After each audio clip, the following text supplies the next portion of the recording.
Exercice 2.3.4, la partie 1 c'est court, donc la partie 2. Si A c'est une matrice antisymétrique d'ordre n, tel que n est un nombre impair, il faut montrer que le déterminant de A va être nul. Donc je vous rappelle, A est une matrice antisymétrique, cela veut dire que transposé de A ne peut être que moins A. Donc ça c'est la définition d'une matrice antisymétrique. Donc ainsi, le déterminant de A transposé n'est autre que le déterminant de moins A.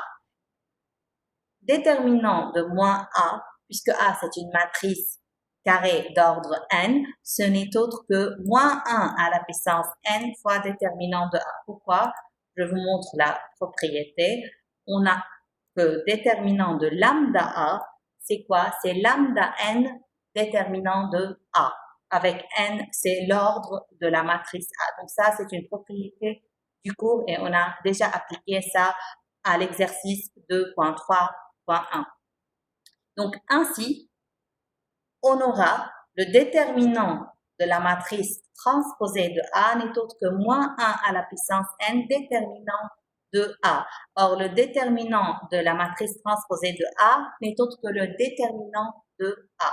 Et on a par hypothèse que n, c'est un nombre impair. Donc, moins 1 à la puissance n n'est autre que moins 1.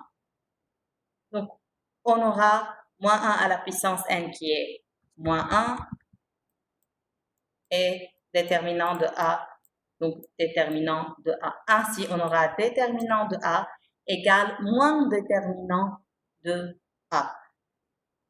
Donc, le déterminant de A égale à 0. Si ce n'est pas clair, comment on a trouvé directement le déterminant de A égale à 0, vous pouvez prendre moins déterminant de A au premier membre de l'équation.